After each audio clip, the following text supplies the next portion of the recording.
Master manipulators. This kid's going to be the greatest poker player the world has ever seen, the hardest negotiator. Let me hit you with an example. We were going to bed the other night. I was telling him a story. He's twirling around a little string. You know, like we have this little pillow that attaches to the bed. It's kind of like bumpers, and there's a little extra string. He's twirling it around his finger, and he asks me, "Is this okay?" And I respond, "Yeah." Like, it wasn't like, yeah. It wasn't no. It was, yeah. Which, you as an adult human, Ariel, what does that mean to you? That means, not really. It's okay, but like, there are some ways in which it's not. And he looked me dead in my eye sockets. And he says, yeah, but not really. And I was like, duh! This kid has read me like a book.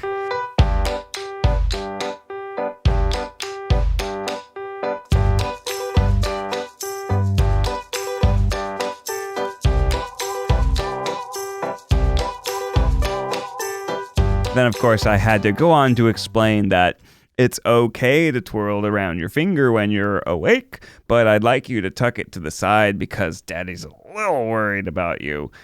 I don't know, strangling yourself in the middle of the night because dad anxiety is huge. Really, we should probably just cut the string if we're worried about it.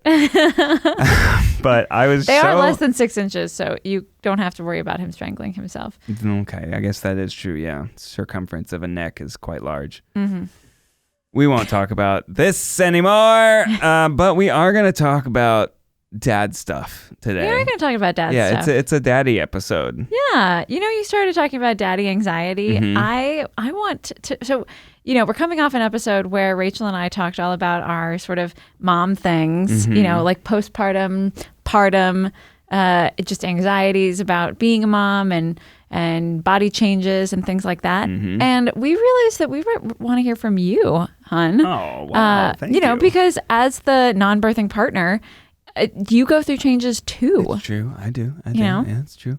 Now it's your turn to make a lot of puns about my body parts that are, you know, not well received by the community. Yeah.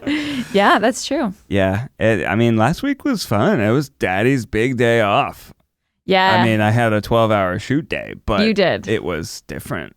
Yeah. Something different. Different is good. Yeah, different because is good. With kids, you know, days it's a lot of the same. Mm-hmm. A lot of the same. How many times did Wes like go up and down that slide at the park the other day? It had to have been over 9,000. It does seem like it, doesn't it? Yeah, no, we took Wes to the park the other day and the park was completely empty. And so Ned was holding Finn and Wes just wanted to chase me around the park for... It felt like 2 hours. Up and down. I'm actually physically sore Yeah? from my child chasing me around the park. Baby gym workout? Yeah, because I had to like pull myself up onto the structure and then like, you know, run along the thing and then, you know, but run slowly because I have a toddler chasing me. Mm-hmm. And then like going down the slide and then getting up off the slide and then running through the sand. I mean, my goodness. Like, how do children like not just pass out after playing at the park? I am a like full-size human being, and I was like, I need a break, buddy. Yeah. I need a break. And he was like, no, Chase. All that M&M energy. It is the M&M energy. Yeah. It was so adorable to see him at the park, though. I mean, parks in LA, as I'm sure in many places, have been closed for a great long time. Mm-hmm. And they've recently opened back up again. Mm-hmm. And so Wes was playing in this playground with a mask. And then there were like a couple of other kids with masks. And it was like the first time we'd seen him interact with other children in a year. It felt surreal. He was chasing these two bigger boys. Mm-hmm. There was like it was a 5-year-old and a 6-year-old. Yeah. And like enormous compared to him. Yeah, absolutely enormous compared to him. And they, you know, twice his size. They were able to do like monkey things on the play structure, you know. And Wes is like trying to do it, and I was like, oh my God, he's gonna fall. But like, I'm trying not to be that helicopter parent that's like, okay, I'm here to catch you if you're gonna fall, because he's just doing what the other kids are doing. And there was one point when he was like standing on something that he's never stood on before, and I truly thought he was gonna fall down. And he goes, Mom, look, and I was like, great. That's how it always starts. Mom, look is the precursor to ow, my arm. Wow. Ow, my arm, yeah. It was pretty exciting. I mean, there was a point where another kid asked him, what's your name? And Wes just sort of like runs away. he had no idea what to say. How be human? Well, we went into quarantine when he was like not even 2. Yeah. And now he's almost 3. Right. And this is when he starts playing with other kids and like interacting. Oh my God, he did the cutest thing. Do you remember when he walked up to that little girl he was like, may I please have your ball? I think he said, can I have a turn on your ball? And that's the part that just made me tear up a little bit. Implicit sharing. He was like, can I have a turn on your ball, please? And he even said, please. The polite little muffin said, please. I was just like, I'm tearing up again because I'm just like, he's like a grown ass adult. I know. Seriously, he was so sweet. And like, he really didn't want to share his trucks. But then like when she didn't want to share her ball, I was like, hey bud, why don't you offer her one of your trucks? And he was like, yeah, okay. And he did it. He did a little trade, a little exchange. And it was like horse trading. He didn't even say anything. He just walked up and showed her a truck, and she was like, "I'm pretty sure this little girl was like the older sibling of like a younger kid, and so I'm pretty sure she was like 5 or 6. Gets it. And so she just sort of looked at him like, okay, fine, here you can have the dang ball. And then he played with the ball. It was very cute. And then the girl, of course, took her ball back. And then Wes wanted to play with it again, so he offered one truck, and she was like, no. And then he offered both trucks, and she was still like, no. I think she even said, no, thank you. Yeah, no, thank you. And then he walks over to me, and he goes, she said, no, thank you. Adorable kids. Oh my gosh, he's like so fun to be around right now. You know. It's funny to hear myself say that because I absolutely adore my children, but there aren't like nights have been rough lately. Yeah, it's kind of taking a step backwards, we could say. And it can be very isolating being around like children all the time. Yeah. I think that people who work with kids are saints because they you're communicating at a different level, and so but Wes he's almost on our level now. I feel like he can communicate like an adult, and he has thoughts and feelings, and he comes up with these hilarious ideas that just make me giggle every single time, like when he's like, I have an idea, how about if we do this, and I'm like, that is legitimately a great idea. Yes, let's do that. He came up with the idea that different types of dragons spew different types of things. So I was like, well, there was a fire dragon that came out of the woods. I like to kind of give the stories like a little fantasy Ned element, tells the best stories. He tells the best stories. I cannot keep up with these stories. I was trying to tell him a story the other night, and he's like, this is a rerun. Well, I don't want to say I failed miserably. No. But I think I did because I don't have the level of detail that you have. I think everyone has their own style. Yeah. He likes your style too. But my too. style is just not quite up to par. But please continue about your fire dragon. So I said there's a fire dragon. And then I said, oh, and then an ice dragon came. He's like, what's an ice dragon? I'm like, an ice dragon is very cold and it spews ice. And he's like, and then there was a hair dragon. And it went blah, and it spewed hair everywhere. And then the ice cream, it got hair in it because the ice dragon was making ice cream, of course, naturally. It was just so. Then he came up with like 15 other different types of dragons that were spewing all different things. Oh, cutie. Adorable. And it wasn't my idea; it was his idea. Crazy. It's a 3-year-old has his own ideas.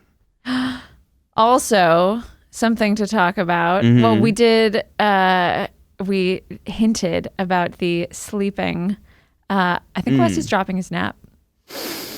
Yep. Wes is dropping his nap. I know. Shudder. I know. I think this is a good time to talk about it, hun, because I know that you are in denial about it. Ned is 100% in denial that Wes is dropping his nap. Like, Ned will go and put him down for a nap, and he will stay in there with him for 2 hours until that child either is like, Dad, this is boring, or Ned falls asleep and Wes wanders out by himself. That's happening. Yeah, or they've been in there for long enough and it's a war Ned of attrition. finally gives up. I say, even if you're not tired, we're going to have quiet time for 60 minutes. And then when he asks again, I say, you have 55 minutes remaining. Then I ask again, I say, you have 50 minutes remaining. I ordered a 60-minute timer so that he can see. Because, the timer worked really well the sitting at the table. I'm very curious how 60 minutes will work. I mean, it's a long time. Well, the thing is, he can play during quiet time. That's true. He doesn't have to lay there with his eyes open and just Oh, I told him he has to stay in his bed. I guess, okay. But he kind of plays in his bed. I'm glad that we're talking about this because if you've told him that he needs to stay in his bed, then maybe we should, continue with that. Play in the room? Yeah, I let him play in his room. Okay. Let him play in his room. And as long as I can get my stuff done during that hour, cook some food, clean up the house a little bit, puts on my phone for 5 minutes. Can I have a minute? Can Mama have a minute? But as long as he's in his room, kind of doing his thing, playing with his train track or whatever. I don't know. Yeah, I'm fine with it as long as it's quiet and he's Yeah, I guess he's not banging on a totally different approach. I'm awesome. We are going to try to sleep, my friend. We are going to do this thing. I'm going to lay here. If anybody out there has tips on quiet time or transitioning from taking a nap to not taking a nap, I've done a lot of Google research and Ned has not. So I feel like I'm in the right here, but that's only because I did the Google research. Yeah, for sure. But Ned's got you have this sort of inherent dad energy that I feel like Ned Wes responds to. I got the dad bond. Yeah, the dad bond. Nice one. Nice one. Speaking of the dad bod. Speaking of the dad bod, welcome to Baby Steps, the weekly parenting comedy podcast. What 20 minutes the fuck is up, y'all? No, it's it's we had our extended cold open. This is the intro where we're getting into the hashtag content that we hashtag planned. Right. Because we plan stuff for this. We prepare. We do. You may not know, but we do prepare for this podcast. We don't just talk about our kids for an hour. Boom, just popping off the dome. This, we're what will episode 17 be? Will it be different from episode 16? We have a Google Doc. It's true. We have a Google Doc where we move things around. Yep. Miles is I don't think you can just talk about your kids for an hour. I don't know if people like that as much as things that are more universally relatable.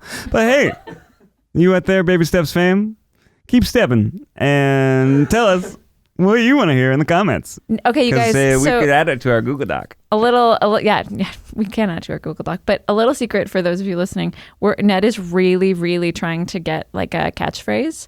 That's going true. Here. I'm trying to workshop my catchphrase. Do you want to workshop a couple right now? Didn't really feel right. Keep stepping. Go on with your hashtag content, my love. I forgot it. What was the hashtag content? What do you say? We were going to talk about how you have changed. Oh, that's right. Since we've had kids. Our planned content for the day. Yeah, this episode is all about daddies. Daddies. It's actually, we should say non-birthing partners. Right. But specifically, non-birthing partners. I mean, honestly, this episode is about you, so you can call yourself whatever tough you want. Daddy. Yeah, you're gonna interview me, Katie Couric style. If you want. Sure. Yeah. Okay. Are we almost done here? No, not that. Sorry, I'll just. You're such a diva. I'm on filing in 40 minutes, so I've got to go. You met my publicist, Diane. Your publicist. My publicist. Anyways, What's up? Hey, can we get you a snack or coffee or anything? Or? Oh, yeah. I don't do snacks anymore. No. Well, so we have 2 kids. Yes. And would you say that you went through a postpartum period with either of our kids or both? Yeah, I think so. I think I'm mentally better adjusted with the second kid, despite the pandemic, actually. Although it hasn't been easy, but I think the first kid was a big life shift. Mm-hmm. And that was difficult for me. Uh-huh. I think I got a little down at times. It's hard to adjust to the new normal, lack of sleep, lack of control over your life. Uh-huh. And would you say that manifested itself in like a physical way or a psychological way? I think both.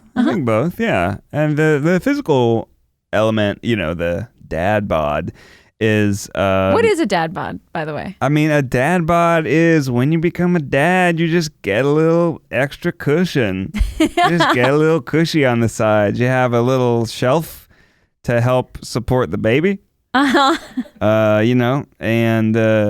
help to like identify to all the potential suitors out there that you're off the market. Oh, I love that. The baby doesn't do that.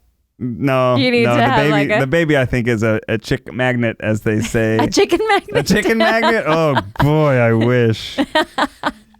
But yeah, gotta get these ladies to step off my mans. I don't know. I don't go out much. Is this does this make you uncomfortable? Well, when you're like all Katie Couric at me, yeah. You asked me to be Katie Couric. You asked me to be. Okay, I can be less so. No, it's okay. I can take it, but I might start being Russell Brand again. Okay, so if you were to describe to like one of your guy friends who was going to be a dad, what it was going to be like, paint us a picture. Oh wow! Can you like pretend to be one of my guy friends? Yeah. What's up, dude? What's up? Hey. Yo, you did really well in Smash yesterday. Oh, thanks, bro. Yeah. Yeah. Snake. Yeah, my GSP is pretty good, but you did good too. Yeah. You had some good moments. Thanks. I'm working on it. I was distracted. Come at the king, best not miss. So, you're having a baby. That's huge. Well, my wife is having a baby. No, I know. Yeah. Yeah. You guys are still together though, right? Yeah, for now. Yeah, for sure. Uh-huh. Well, you want some advice on what to expect? Yeah, I guess. I didn't really ask for it, but I guess if you're just giving out unsolicited advice, I accept. Yeah, can we get a couple of whiskey shots? Rail whiskey, please. Oh, no, actually, I'm not drinking in solidarity with my wife. Oh, okay. Yeah, that's so great for you, man. So just want 2 shots for him. Okay. Daddy needs this. Well, dear friend, your life is about to change quite significantly. Oh, yeah? I'm trying to be less broy and be more myself. Okay. But yeah, I mean... Oh, bro, your life's about to get wrecked.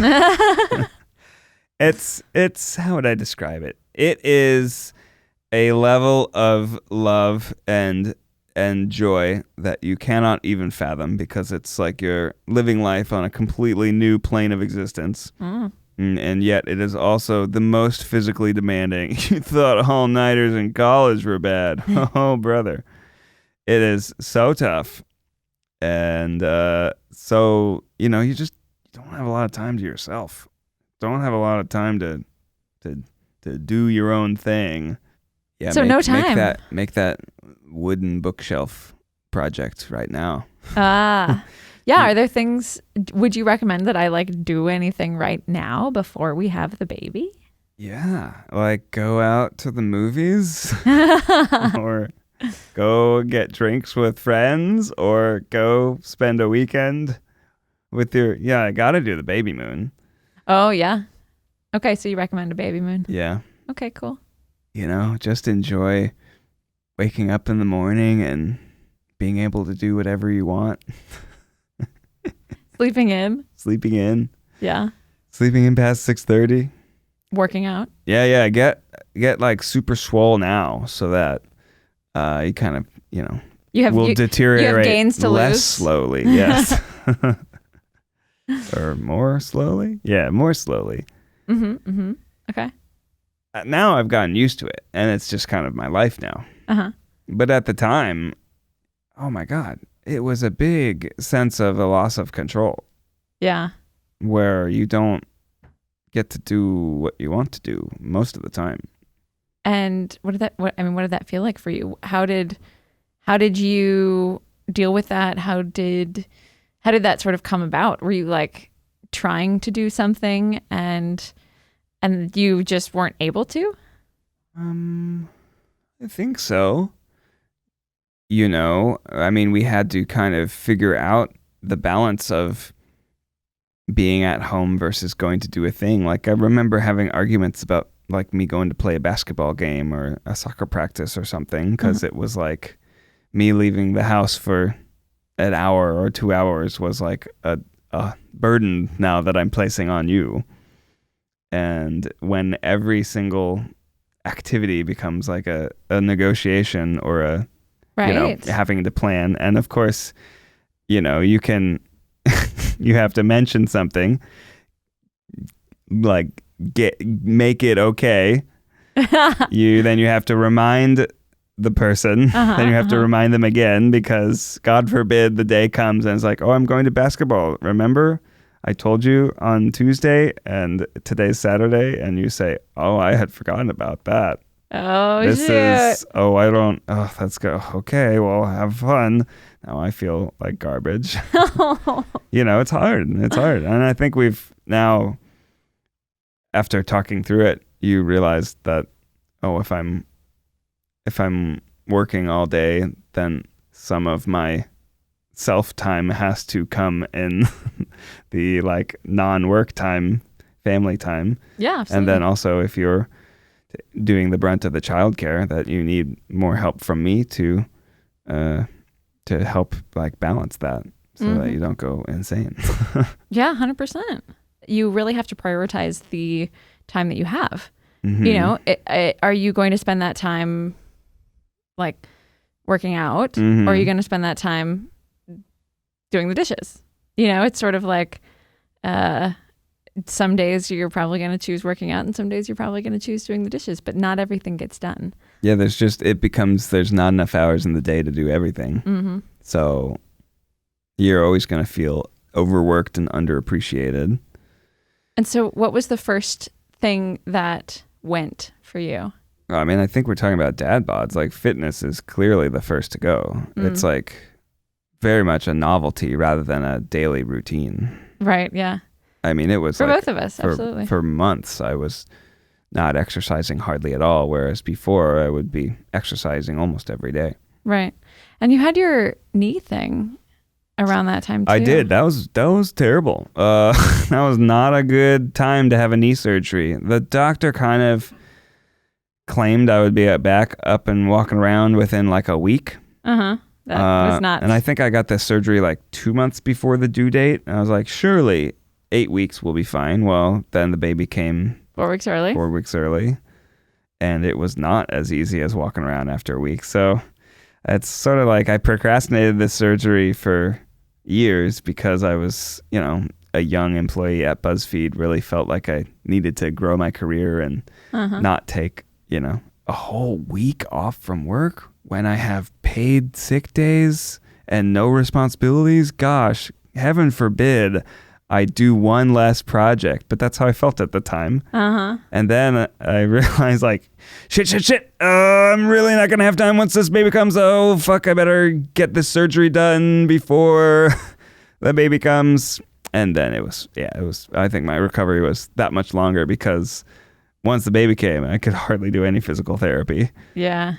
And yeah. But on the flip side, I was chatting with somebody the other day and we were talking about all the stuff that was happening when Wes was born, how you were starting a new company and we were building a house and how different that is from what it has been like with Finn, and that, you know, you sort of just rise to the occasion. You know, if you have 1,000 things that you need to get done, you just do it. Well, yeah, that's true. You know, and we did a lot of traveling with Wes.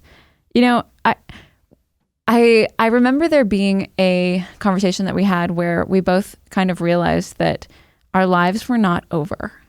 It's true. I mean, that is another thing to say to your friend at the bar is like, your lives aren't over once you have kids. Like I've still had, you know, I've had nights where I've, you know, gone and gotten beers with a friend or, you know, played Magic, or I've even had whole weekends where I've gone to do the fantasy football draft with my buddies. Yeah. And you and I have gone out on many dates and continued to go to the movies, but it's just, it's harder, right? Yeah. To go to the movies, you have to get a babysitter, you have to arrange all that, you have to make sure that, you know, everything goes smoothly. And like, to spend a whole weekend away, it's, you know, you either have to make sure that your parents are in town or that you are really up for it, or that it's a very important, you know, maybe like we get one a year. Yeah. I mean, it's just that, I think, is what is difficult, is that everything becomes like a jigsaw puzzle rather than just free flowing. But it doesn't mean that you can't do them. Yeah. Yeah. I do feel like one of your least favorite things to do is like scheduling. Ned hates talking about his calendar and talking about like how to figure out the jigsaw of... Oh, I mean, it's already so complicated. I mean, we have, you know, our producer, Alexandria, kind of keep track of all 4 of our schedules and the production calendar, because it's like no one person can do... It's like there's a lot going on with, you know, what the staff is doing, what each of us are doing individually, when can we do certain things. So then when you ask something personal, I'm like, I don't know. I have to check my calendar / call Alexandria and say, am I free this day? I see that I have a full day hold. Is that going to be a 12-hour day? Is that going to be an 8-hour day? Is that going to be a 4-hour day? Fair enough. Yeah, I lost as we started the company, I really lost the like sense of immediate mental recall over my own calendar, which is a disorienting sense, right? And I think it's also, that's the exciting part of owning your own business. You have more flexibility. Yeah. Before it was, well, what am I doing next Tuesday? Well, I have to go to work for 8 hours because they'll fire me if I don't. And now it's like, well, you know, I have this obligation, this could be moved. And yeah, I can do a doctor appointment here. Right. Yeah, you talked a little bit about, you know, like going on dates and things like that. Yeah. It's harder. It's harder to like be romantic with your partner and like have alone time. And I mean, I feel like we're in a really good place right now, but we definitely went through a period of time where things were hard and we weren't communicating. I mean, what was that like for you? Do you remember what that was like? I do. And it was difficult. I think it kind of comes down to a couple of things. One is that idea of you want to be seen. Right.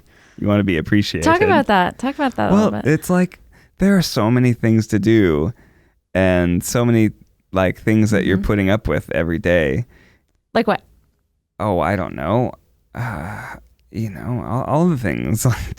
Changing diapers, waking up in the middle of the night, cleaning things, dishes, organizing things, making food. Right. Like buying something, making money, doing work, laundry. Yeah. folding laundry, doing laundry, putting away laundry, like a whole bunch of household things. Just all the things. And then also like your work and your finances. So it's like, and your like just personal life, working out, talking to friends, you know, like those may not seem as important, but like psychologically they are just as important. Sure. But those become sort of like almost negatives where you have to, you're a real asshole if you are not doing a bunch of those other things and then doing the like self-care type of things. Sure. So you basically, it's like, do you want like credit for doing your life? And it's like we both did. Like we wanted the other person to like appreciate the shit you were eating. Yeah. Because both people are eating a bunch of shit all day. And by that, I mean doing tasks and stuff and life. Right. Just trying to just trying to do it and do it for the other person. But when the other person isn't recognizing that, yeah, you know, and we don't have to talk about this in vague terms. We could talk about it like it was you and me. It was, you know, you were doing a lot of work and I was doing a lot of work, and you feel like I felt like I, couldn't do any of the things that I wanted to do, and I was only doing the things that I had to do. And I feel the same way. Yeah, exactly. And you don't totally understand what the other person is going through, especially if it's the paradigm where one partner, typically the non-birthing partner, like goes back to work, bringing in the dough, and then the other person is at home. You know? Usually, the person at home is like, well, you haven't been here all day. You haven't like helped. I've done all this stuff. Right. And the you don't other know person what it's at like. work is like, I've been out here working all day. Like I have other stressors. Yeah. And that was absolutely something, especially with our first kid with Wes. I'll admit, I did not think, I thought about the time that you spent away from the house. I thought about that as like your time, and so really? When you're away from the house for 8 hours, of course I don't think about it like that now, but because I know how hard your work is, but like when you're away from the house for 8 hours, I was like, you are with friends. You got to eat lunch for an entire hour without somebody like, clawing at you. You got to poop by yourself. Just all of these things that like I was struggling to deal with. And so then when you came home, then I would immediately hand you a baby and be like, this is my damn time, and you're like, wait a minute, I have been at work for 8 hours. I have been, I have been in meetings. I have had other stressors. I have, I've had to deal with all of this other stuff. And now, now you're like giving me like, just give me a second. You're like mad at me for existing and not giving me any time to like adjust or be, have my own decompression time. Yeah. Yeah. It's hard. And then from my perspective, I'm thinking like you're at home all day. You don't have any like projects or tasks you need to accomplish other than laundry or like the baby naps multiple. Like how hard can it be? You think those things, especially when you've had a really stressful day. It's like, I'm like, oh, these lawyers calling me and negotiating a difficult contract, or like feeling like you're going to run out of money. Like all these, kind of stressful things that especially when you don't have sleep, it's very easy to lose empathy for the other person. Absolutely. And I feel like that empathy and it's tied to appreciation, but it's at its core empathy of like understanding what the other person might be going through is really important and really hard to do, because the other person doesn't want to hear that. I never said that. It's probably even hard for you to hear a little bit now, but like it went through my head occasionally, right? I'm like, the kid naps. But it's when you're there doing it all day, you're like, I'm gonna blow my brains out. I haven't had adult human interaction in 12 hours. Yeah. Yeah, the kid napped for 20 minutes and woke up while I was in the shower, so I ran out with my towel around my leggies, scarfed down a sandwich with breast milk all over. That's like, it's all hard. It's all hard, and it's hard to have that understanding of what the other person's going through, and then also like have the, even more giving energy to let them say, do their own thing. We are in a good place now. When do you think that shift happened? We did some couples therapy, which I would recommend for everyone. You don't have to be having like problems or issues. Yeah, you don't have to be like on the brink of a divorce really, to go to couples therapy. Yeah, that's kind of one of the stigmas around it is like, oh, it's a bad thing. But actually, it's a great thing because you got to talk about stuff, right? No matter whether you feel like you need to go to couples therapy or not, there's stuff that you got to talk about. It doesn't even need to be an argument. It's just like stuff you got to sort through. Would you rather do that like on your one night away from the kids?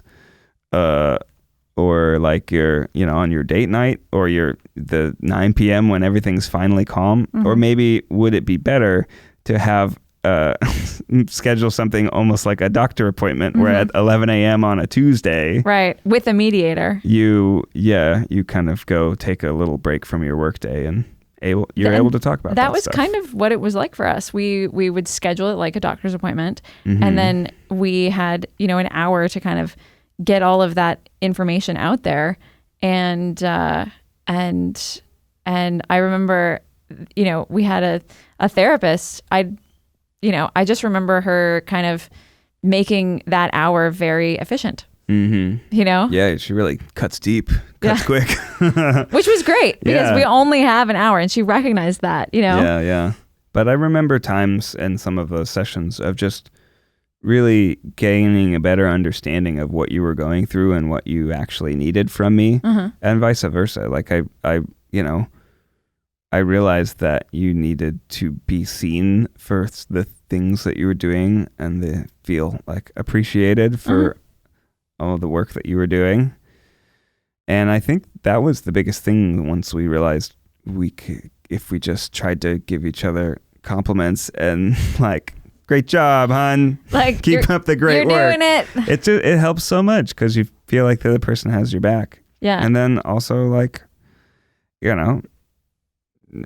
understanding the give and take of, helping each other out with stuff. Right. And you and I, as I think most of our listeners know, we sort of live our life and we like experience things through humor. That's part of the reason why we're doing a humor podcast. I hope you guys are enjoying our comedy podcast today. But so funny. I love the part where Ned got sad. But going to therapy sort of gave us it like sort of opened a door to us being able to enjoy it more. Instead of both of us just constantly being like, this is so hard. Yeah. You're not doing any work. I'm doing all the work. That resentment can build up. So the couples therapy helped, right? And then there was a big shift right around 6 months of the baby's age where you finally start sleeping better again. The sleep is big. And that makes everything so much better. And suddenly you feel like you can enjoy your baby. That family time, the three of you, is like a special fun thing. And it's like everything gets better with better sleep. That's very, currently very true. We're not feeling that. It's like everything, it's almost like a lot of those stresses like melt away.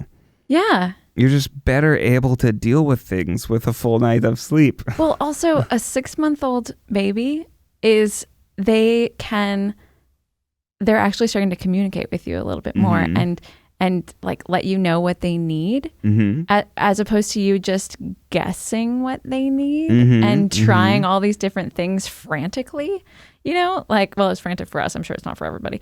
But like you've got a 6-month-old baby, maybe they're sitting up, maybe they're playing with toys, putting stuff in their mouth, being adorable, as opposed to a newborn, a 2-month-old, 3-month-old who is, they still maybe can't completely focus on things and they're, not it's like they become a child rather than just a baby. Yeah, I guess so. They kind of start to become a toddler. You feel like you're more connecting with another human. Exactly.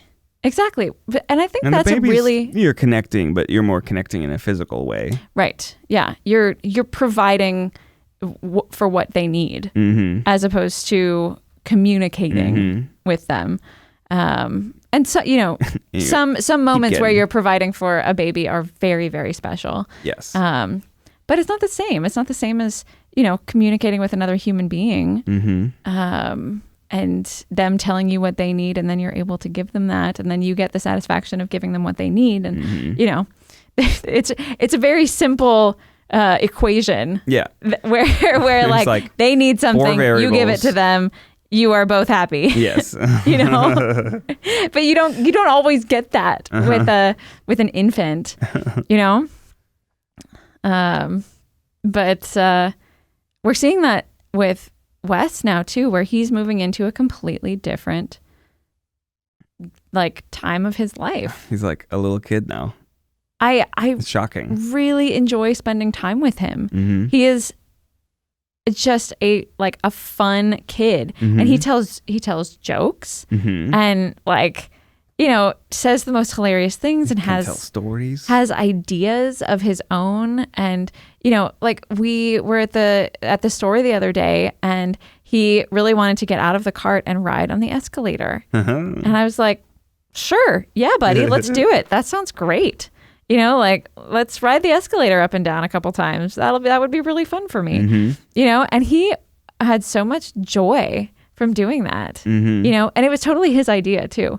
And I feel like if I were in the place that I was when we first had Wes, and we were both sort of just we were just down. I feel like there's this sense of always needing to say no, and being like, no, right. You can't do that. No, that's not a good idea. No, that's not safe. No, I don't have time for that. But for some reason, I feel like with Wes right now, I'm able to just say yes. Yeah. Sure, buddy, we can, squish Play-Doh into the carpet. I'll take care of it later. I felt a big shift, and I've talked about this with some of my dad friends, where when you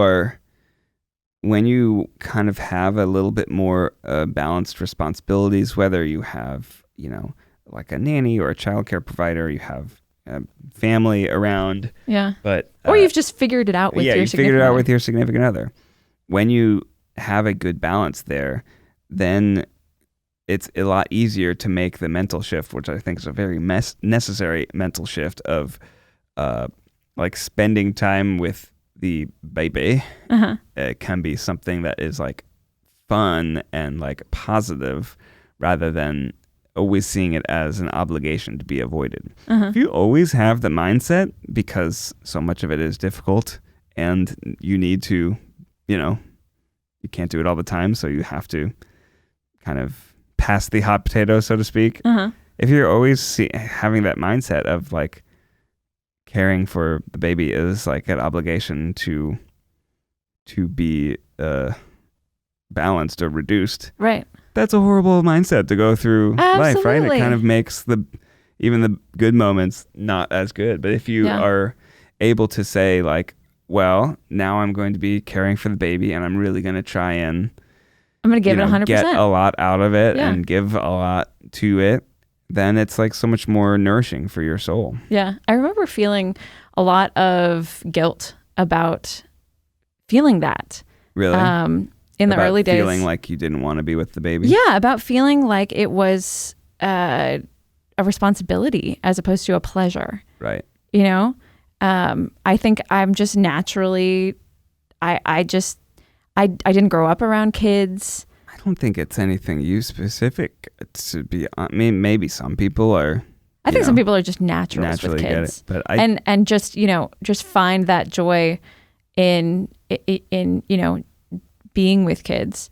I mean, there have to be. There are so many people that work with kids. I guess that's true, but I think it's totally reasonable to say that caring for babies is not fun. There is. I mean, as we know, with a baby, you can. There is a semblance of being able to do your own thing a little bit. I guess that's whereas true. with a toddler, we also didn't know what we had when we had it. Oh my God. Oh yeah, I know. You're telling me they take 5 naps a day? What? And when you put them down in one spot, they do not move? We were so so like frantic and sensitive about everything with our first child. I know. We wouldn't leave him. We wouldn't go out of his sight. I know. We could leave him in a room by himself. Okay to do that. He's gonna roll off. He's gonna disappear. Mm-hmm. It's like that one time when he actually did roll off the couch, like 12 inches. Mm-hmm. 12 inches. And we went to the ER.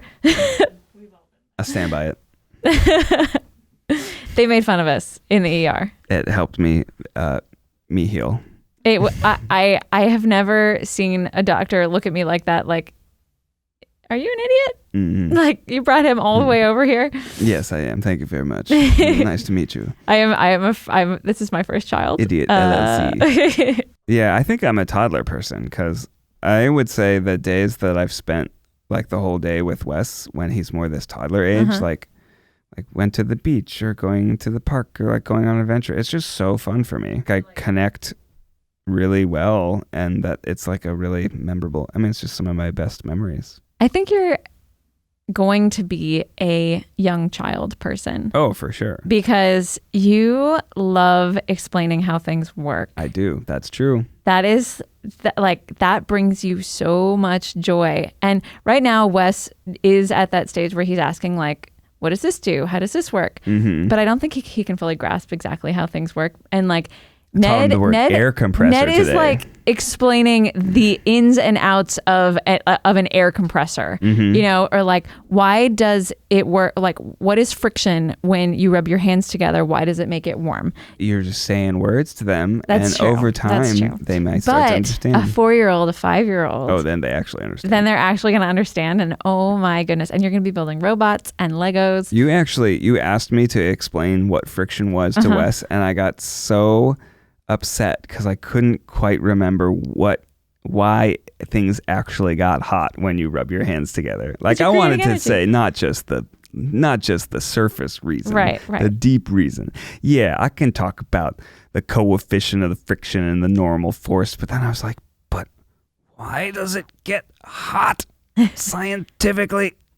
I don't remember. So,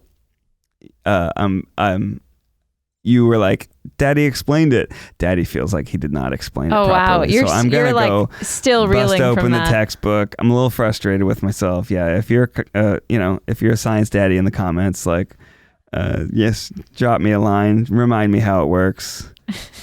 Why does it get hot when you rub your hands together? What's the thermodynamic reason? Can you tell me, Rachel? No, see, I can't either, and that's driving me nuts. Anyways, we'll look it up, and next week, be prepared. We'll have a Science Daddy segment on baby steps. I do love Science Daddy. Wes loves it too. Yeah. Mostly because he gets to experiments every single time he gets to eat candy. Yeah, why are all these kids experiments using candy? Because that's how you get kids to do experiments. We exploded a gummy bear. Spoiler alert. I haven't seen it yet, but we did a gummy bear explosion. Mm-hmm. Yeah. Wes is now obsessed with gummy bears, and he says explosion. He says explosion. Explosion. And it's so cute. To round this out, how has your perception of yourself changed? Oh, wow. Since you've become a parent. Are you the same person you were in college? Are you? Oh, no. No. God, no. I definitely see like being a dad as part of my identity now. And I'm happy about that. I think it's a great thing.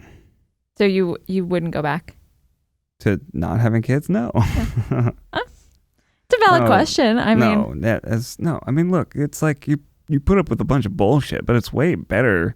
Your life is way better than it was. It's just more full, and it's like amazing to have a child is growing and developing before your very eyes.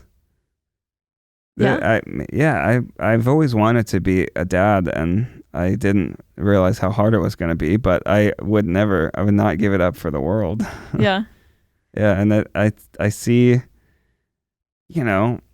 I see it as part of my core of my being. And even like the dad bod too. I kind of see like I'm holding Finn and like, my belly's like kind of popped out because that's how it's comfortable to hold a baby. I'm like, cool, man. I got a little baby shelf here. All right. That's adorable. Yeah. And that makes me love you so much more. Oh, thanks. The opposite of a mating call. You remember? So I did a 6-pack video about 9 months ago, about a year ago now. Right. It was right when I was like early pregnant. Starting to become pregnant. Yeah. And that was like a reaction to not hardly exercising at all for 3 years. And that video was about finding balance. And I would say trying to get a 6-pack is balanced in the opposite direction. It's like not balanced, right? But I think I found a better balance now where it's like, doing one fun, like out of the house exercise once a week, like soccer or something. Can't wait for that to pick back up. Or not, if it's a bad weekend, then don't do it. And then like exercising kind of like 2 or 3 times a week. It's enough to like, stave off health problems. But not so much that going to be shredded. And what they don't tell you about the 6-pack is it's totally, your diet is very restrictive. It's hard to keep up. It's not fun.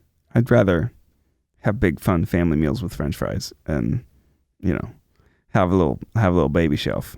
I like your baby shelf. Oh, thanks. Well, to wrap this up,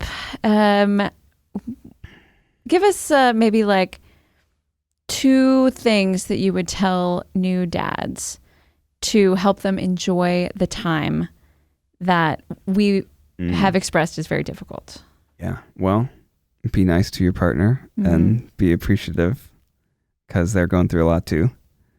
And to really shift your perspective towards like giving and enjoying the moments rather than focusing on how hard it is, because it only happens once and it'll be gone before you know it. That's so nice. Yeah.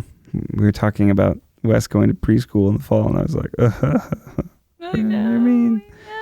What do you mean we can't? He's gonna make friends. He's a 3-nager, as Rachel calls it. Oh my God, it's 3-nager. I know. Please. But I guess that is what it is. Yeah. Well, that was a beautiful sentiment, honey. Oh, thank you. Thanks for opening up. Thanks. And sharing your thoughts and your feelings. You're welcome. Yeah. And if you out there listening enjoyed that too, make sure you smash that subscribe button and hit the old lickety like button. No, too much. Okay. Stay beautiful. Yeah, rate us 5 stars on iTunes. And if you're watching on YouTube, go subscribe on iTunes, even if you don't listen to it. It helps our numbers for the sponsors. Until next time, life's a journey. Take baby steps.